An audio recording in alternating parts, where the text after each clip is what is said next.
Je m'appelle Jean Ayaka, président de One Vision First Consulting. C'est la saison des taxes. Êtes-vous au courant des nouvelles lois et régulations en matière de taxes? Ne voulez-vous pas recevoir le maximum d'argent qui vous est dû? Savez-vous qu'une déclaration mauvaise ou incomplète peut conduire à des fortes amendes, saisie de salaire et ou emprisonnement? La solution est d'utiliser l'expertise de One Vision First Consulting. Nos services incluent votre chèque de taxe imprimé sur place dans nos bureaux ou virement bancaire directement versé sur votre compte ou encore l'obtention d'une carte Visa ou Mastercard. Boya Ibele.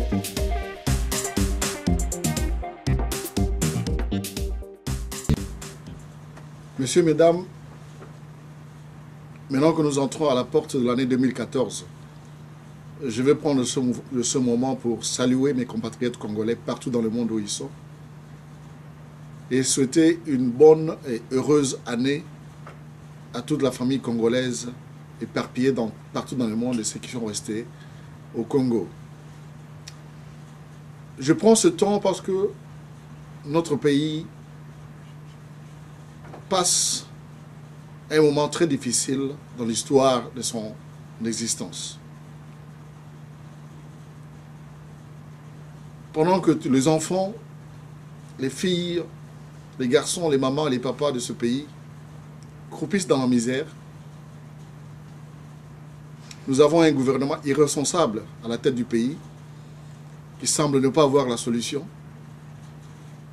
pour sortir notre pays de ce gouffre de malheur qui nous ont imposés et dont ils sont parfois complices parce que les preuves, nous les avons.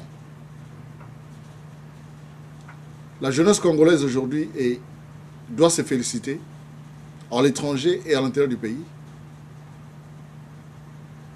pour se mettre au premier plan de la lutte contre ceux qui veulent prendre notre pays en esclavage, prendre notre peuple en esclavage et le rendre en un point d'humiliation inexplicable. Mesdames et messieurs, c'est le tournant de l'histoire. Parce que le vaillant peuple congolais se montre encore une fois de plus que, quelles que soient les menaces, quelles que soient les positions de force, nous sommes obligés cette fois-ci à renverser les pouvoirs de force, à prendre notre pouvoir, à reprendre notre pays. Parce que depuis plus de 50 ans de l'indépendance, le peuple congolais n'a jamais eu le contrôle total de son pays. La lutte va continuer. Je demande à tous les Congolais d'être vigilants, et surtout nos frères et sœurs qui sont dans la diaspora, parce que vos yeux représentent aujourd'hui les yeux de vos parents qui sont restés au pays sans force, sans protection. Encore une fois, je souhaite une très bonne et heureuse année à notre peuple congolais vaillant de la République démocratique du Congo. Je prends la place ce soir pour parler du problème de notre pays parce que j'en ai l'expérience. Pour ceux qui me connaissent, je suis Camille Baba. Je me suis battu pendant les années 80 et les années 90 contre le pouvoir dictatorial du président Mobutu à l'étranger. Ici, aux États-Unis où nous nous trouvons, nous avons travaillé durement pour déraciner Mobutu et ses détracteurs dans leur fief jusqu'à son départ. Mais je voudrais rappeler au peuple congolais qui a quitté le pays de ne jamais oublier le jour où tu as pris l'avion pour quitter ce pays. Il faut toujours se rappeler un jour,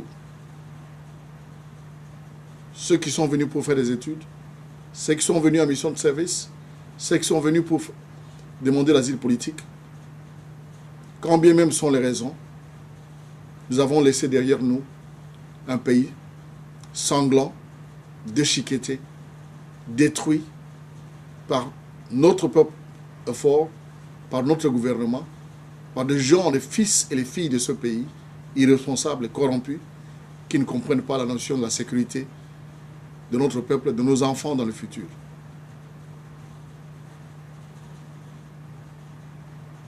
Parlons de ce gouvernement que nous avons aujourd'hui.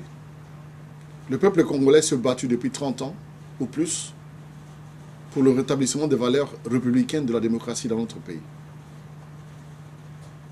Bien, malheureusement, nous nous sommes retrouvés avec des gouvernements fantômes, avec un gouvernement qui a trompé le peuple congolais plus d'une fois, alors que les gens, nos mamans et nos papas sont morts pour que nous puissions avoir une démocratie dans notre pays.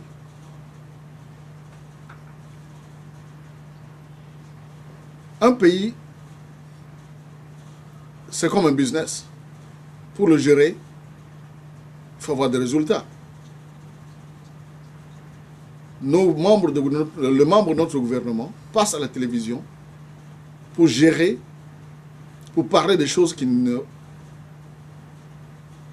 sont pas nécessaires, alors que le résultat de leur gouvernance est noté par des organisations internationales. Et je vais vous rappeler ce soir certains de ces résultats. Notre pays est parmi les pays les plus pauvres du monde. Sur 172 pays cités dans le rapport des Nations Unies, de la CIA, de la Banque mondiale, nous sommes classés parmi le 165e pays les plus pauvres du monde. Il n'y a que 7 pays derrière nous. Nous sommes classés parmi les pays les plus corrompus du monde, où la corruption a pris place à un système parallèle de gouvernement, plus de respect des contrats, de respect des valeurs d'administration naturelle, complètement inexistantes. On nous a imposé une guerre depuis plus de 13 ans maintenant, ou plus, parce qu'il y a des gens qui veulent détruire ce peuple. Leur simple motivation, c'est la destruction de notre peuple. Pourquoi? Parce qu'ils veulent les ressources minières et naturelles qu'égorge notre pays. Mais la vigilance de nos enfants, la vigilance du peuple congolais, ne va pas le laisser faire. Je salue en passant tous les jeunes combattants et combattantes de la diaspora qui ont compris ce jeu et ont ouvert les yeux pour lutter, pour libérer nos parents, nos sœurs et nos frères qui sont restés au pays.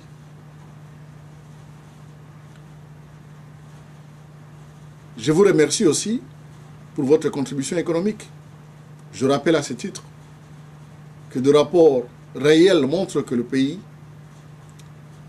reçoit de la part de vous, Congolais de la diaspora, plus de 9 milliards de dollars pour l'année 2012.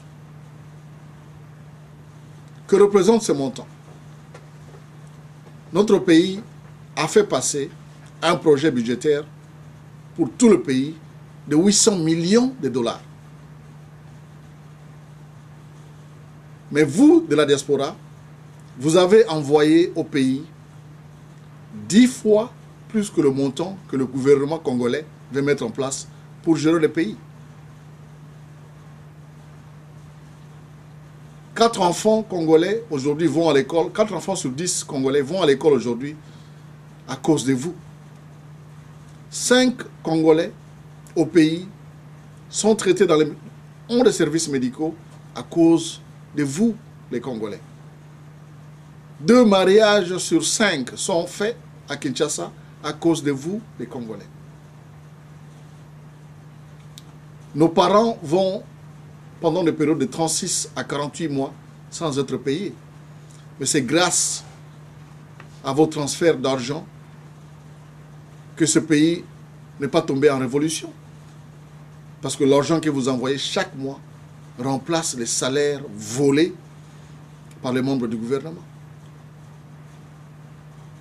Tous les pays du monde dont je connais le pouvoir d'immigration savent comment utiliser. Je vous donne l'exemple de la Corée du Sud, l'exemple de la Chine, l'exemple de l'Inde, des Philippines. Ces pays vivent, ont même créé des politiques, créé des projets de gouvernement, policies comme on appelle en anglais, autour de la diaspora de leur peuple à l'étranger. Chez nous, par contre, le gouvernement veut nous considérer comme des ennemis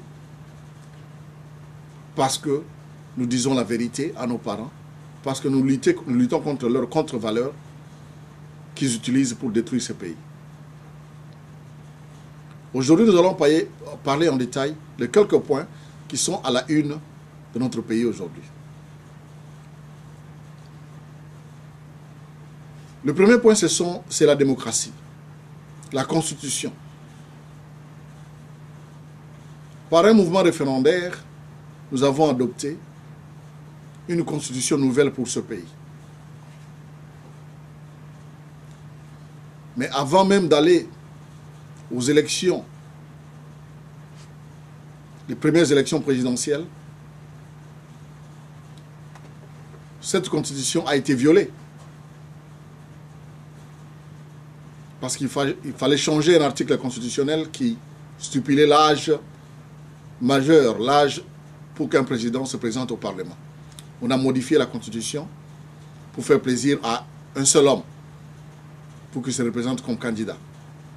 Cette violation n'a pas été approuvée par un référendum populaire. 5 ans plus tard, on viole encore cette Constitution pour changer le tour d'élection à un seul tour, alors que la Constitution prévoyait 2 tours d'élection. Et je ne vais pas entrer en détail, juste pour faire plaisir à un seul homme. Aujourd'hui, notre Parlement, notre gouvernement, dans les coulisses du Parlement, on parle encore d'une révision constitutionnelle pour faire plaisir à un seul homme, pour qu'il se représente encore pour un 3e mandat. Mais le peuple ne va pas se laisser faire. La Constitution, comme disent les Américains, is the law of the land. Quand nous avons adopté cette loi, nous devons la respecter. Si nous ne respectons pas la Constitution, mais combien voulez-vous que notre pays nous prenne au sérieux?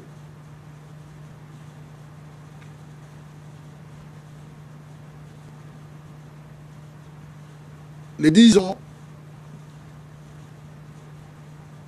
je vais parler de 13 ans depuis que le président Kabila est au pouvoir, depuis l'an 2001. Il a parlé de 5 chantiers dans l'éducation, la santé, dans le logement, dans la recherche. Mais nous ne pouvons juger ce gouvernement que par des résultats de son plan. Tous les plans ont échoué. Aujourd'hui, aussi humiliant que cela puisse être, on juge les résultats positifs de ce gouvernement à travers les tronçons routiers construits dans la ville de Kinshasa. Un gouvernement qui juge ces résultats par des constructions de petites routes dans la ville de la capitale, c'est vraiment malheureux. Les ministres passent le temps à aller inaugurer des puits d'eau à Massina, à aller inaugurer des petits ponts de rivières, parce que les 5 chantiers ont réussi. C'est vraiment malheureux. Le deuxième point, c'est le problème des accords humiliants de Nairobi. Mais avant de parler de ces accords, parlons d'abord de l'existence. Nous sommes un pays démocratique où le président, soi-disant, a été élu démocratiquement. Comment un pays démocratique peut accepter qu'un mouvement rebelle vienne dire que ils ont le droit d'entrer, ils ont le droit de dire non à l'existence de ce gouvernement. Le président de la République, qui est le garant de la Constitution, n'a pas autre chose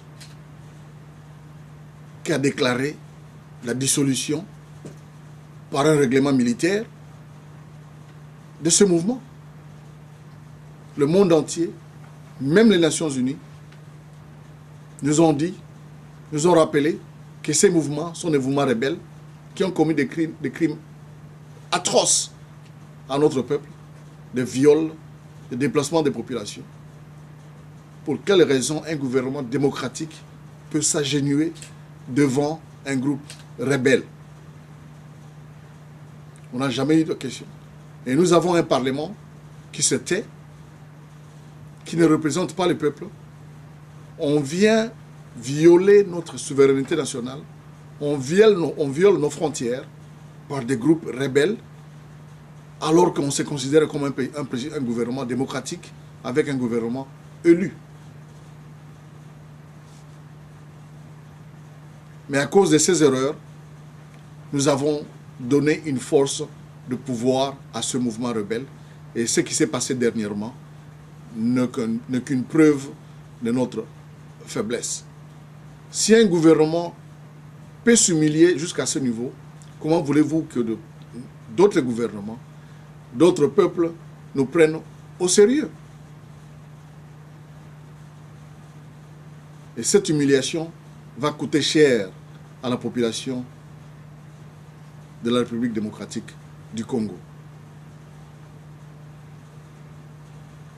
Le M23, comme plusieurs autres groupes rebelles qui existent à l'est de notre pays, s'est forgé une place d'or au sein de la politique du Congo. Il a prouvé au monde entier que le gouvernement congolais était un gouvernement faible. Il a pris une ville dans notre pays tout en chassant la population, en tuant les gens.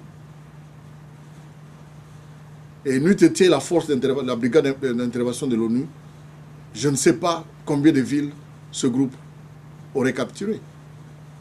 Et tout ça, c'est avec la complicité d'un gouvernement fantôme que nous avons en place, qui ne connaît pas son rôle. C'est pour ça, nous, peuple congolais, nous avons entamé ce processus de renversement du pouvoir de force, jusqu'à ce que le peuple congolais lui-même reprenne en charge le pouvoir qui lui appartient, qui n'a jamais eu l'occasion d'utiliser depuis l'indépendance de notre pays. Il y a plusieurs phénomènes qui se passent dans notre pays. Je donne l'exemple de l'annulation du concert de notre frère J.B. Mpiana, dernièrement à Paris. Quand un ministre de la communication, qui est censé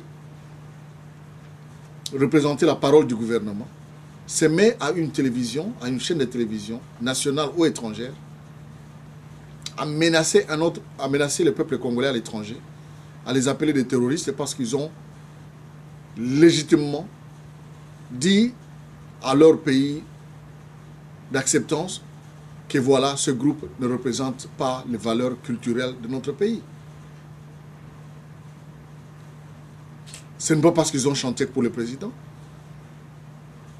On ne peut pas accepter que la représentation culturelle de notre musique soit pour dénigrer la valeur de nos femmes, pour exhiber des positions pornographiques à la télévision ou devant nos enfants.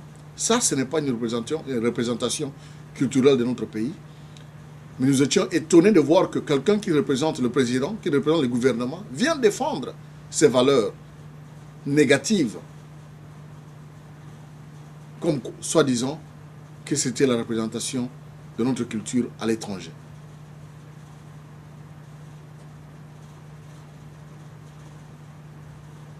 Les musiciens congolais ne peuvent pas être ingrats.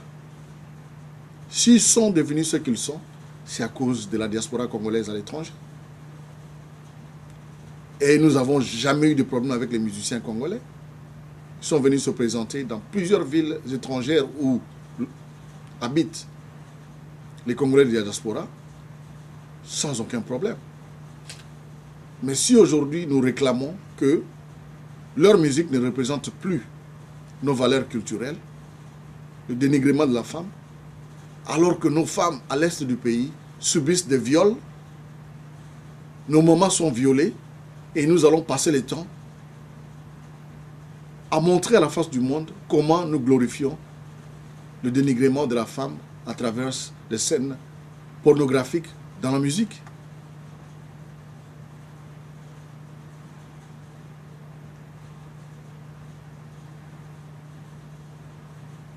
Ici aux États-Unis, on appelle ça le junk journalism. Nous ne pouvons pas nous mettre à accepter une médiocrité jusqu'à ce que nos valeurs culturelles, alors que nos mamans sont violées, nos filles sont tuées, et nous allons nous mettre devant des chaînes de télévision, devant des salles des concerts musicaux, pour glorifier des scènes pornographiques présentées par nos musiciens, comme soi-disant, c'est une représentation culturelle de notre musique. Là, c'est non. Le peuple congolais en a marre. En a marre que le monde entier nous dise que nous avons le pays le plus riche du monde et que nous sommes le pays le plus pauvre du monde du point de vue de la population. Le peuple congolais en a marre d'avoir depuis plus de 100 ans, 50 ans, un gouvernement corrompu à la tête de son gouvernement.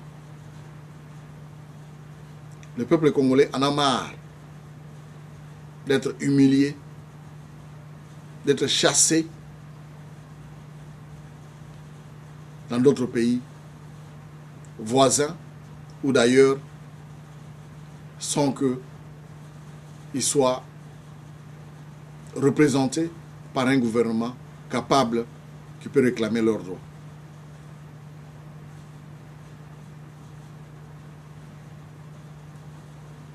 Nous avons eu dernièrement une mauvaise nouvelle de la mort d'un des pionniers de la musique congolaise, Papa Taboulé Rechero, que je connais personnellement, avec qui j'ai des liens de famille.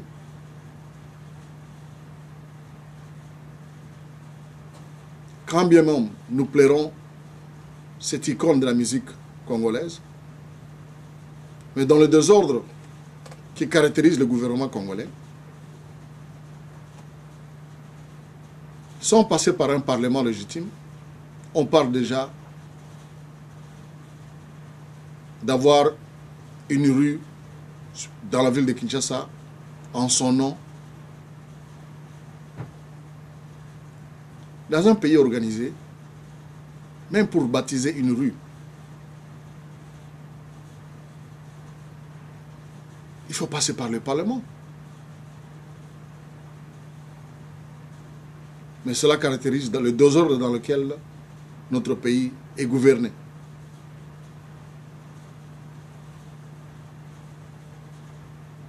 Aujourd'hui, on accuse la diaspora congolaise à dénier la nationalité congolaise au président de la République.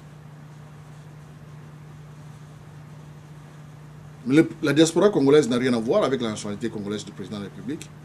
Quand le président est médiocre et que son gouvernement est médiocre, on s'en fout vraiment du problème de sa nationalité. Ce n'est pas à nous d'expliquer la nationalité du président.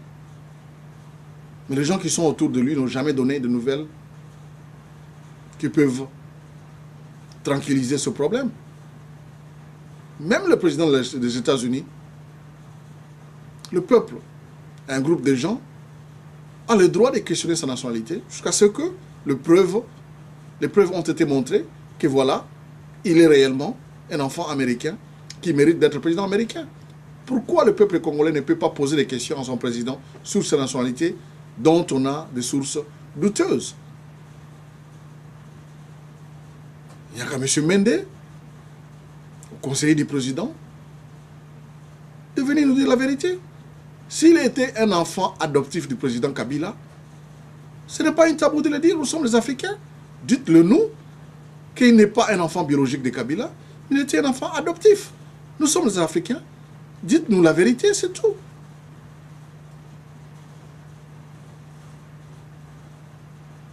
Mais il y a un adage qui dit que le mensonge n'a pas de mémoire.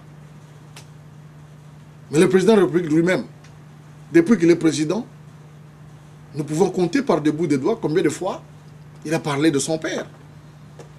Combien de fois il est allé déposer une gerbe de fleurs à la tombe de son père.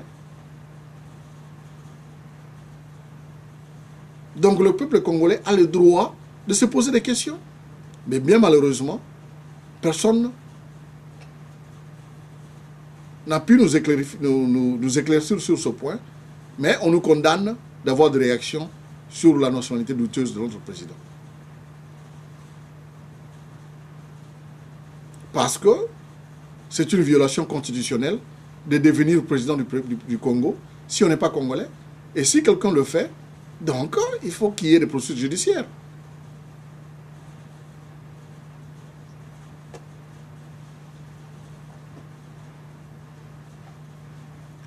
Je vais encore reparler de la diaspora congolaise. Le dernier rapport de la Banque mondiale avec le Fonds monétaire international parle un peu d'une croissance économique de 4,5% par rapport à l'année passée au Congo. Mais la même banque, le même fonds ont déterminé que voilà, l'apport de transfert d'argent de la diaspora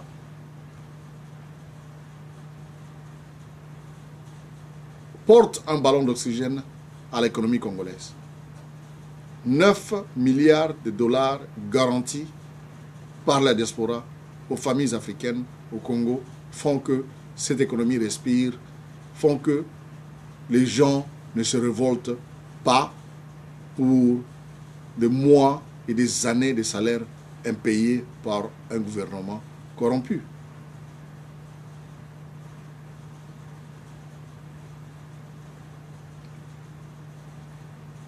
Le Congolais de la diaspora doit savoir que nous sommes parmi le seul pays au monde qui a 9 voisins autour de lui. Ce n'est pas tous les voisins qui vont nous aimer. Il y a un adage militaire qui dit qui veut la paix, prépare la guerre.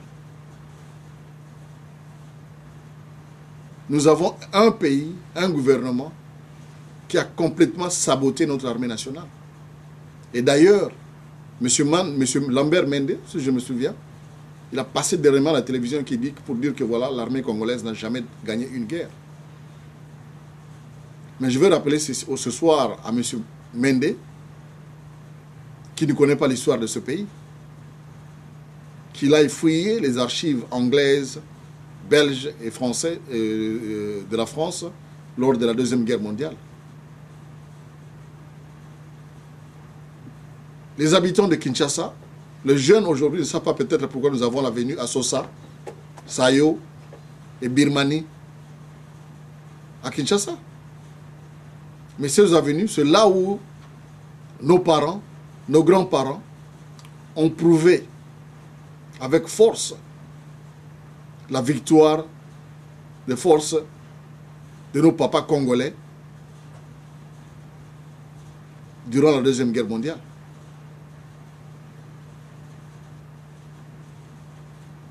Donc les Congolais sont capables de défendre leur pays s'il n'y a pas de cheval de Troie comme M. Mende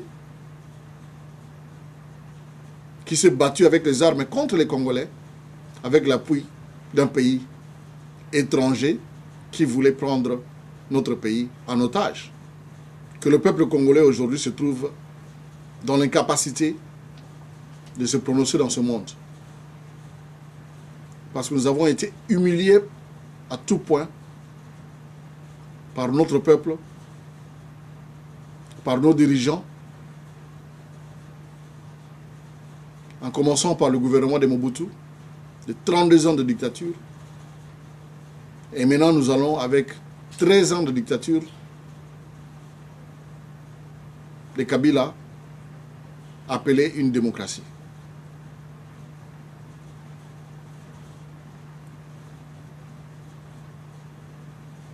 Je salue nos combattants nos frères et sœurs de la diaspora. Nous, vos grands frères qui avons commencé ce combat depuis plus de 30 ans, nous vous saluons. Continuez à faire le combat. Amenez les combats à tous les fronts. Amenez les combats à tous les fronts. Et la victoire est certaine. Ce que nous voulons, les Congolais, ce n'est pas seulement le départ de Kabila. Nous voulons remettre les valeurs républicaines, l'état de droit, le respect des droits de l'homme. Nous voulons qu'un jour nous ayons plus de Mobutu, de Kabila, de tous ces gens. Qu'un jour le peuple congolais se sente libre de choisir ses leaders, se sente libre de limoger ses leaders, se sente libre de gérer les finances publiques de son pays. Ce n'est pas un péché de demander toutes ces choses. Parce que les pays dans lesquels nous vivons, quand bien même ce ne sont pas des démocraties parfaites, mais nous qui sommes venus comme étrangers, nous avons été accueillis à cause des valeurs républicaines qui existent dans ce pays et qui nous couvrent tous.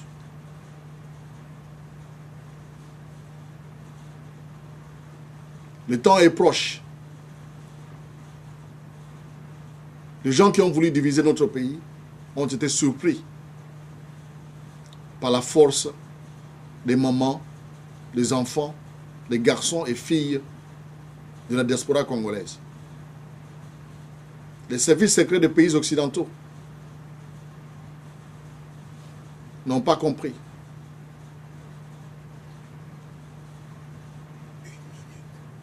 N'ont pas compris avec quelle détermination les Congolais de la diaspora se sont mis debout pour défendre leur pays. Et ces mouvements vont continuer jusqu'à ce que nous ayons la libération totale de notre pays. Je ne crois pas que M. Mende et quelques fanfarons à la tête du gouvernement vont nous défendre ce droit. Le droit de la nationalité congolaise, c'est un droit divin. C'est Dieu qui a choisi que nous soyons nés dans ce pays. Et personne ne peut nous enlever ce droit. Nous ne pouvons pas accepter qu'une ethnie qui n'a pas été recensée le jour de l'indépendance de notre pays vienne nous imposer leur présence dans notre pays. Ils ont le droit de vivre dans ce pays là-bas, comme ils l'ont vécu toujours, mais ils n'ont pas le droit de nous imposer comment nous allons diriger ce pays. Nous demandons donc la vigilance aux enfants, aux filles, aux garçons de la République démocratique du Congo jusqu'à la libération totale de notre pays. Merci beaucoup. Je m'appelle Jean Mayaka, président de One Vision First Consulting. C'est la saison des taxes. Êtes-vous au courant des nouvelles lois et régulations en matière de taxes? Ne voulez-vous pas recevoir le maximum d'argent qui vous est dû?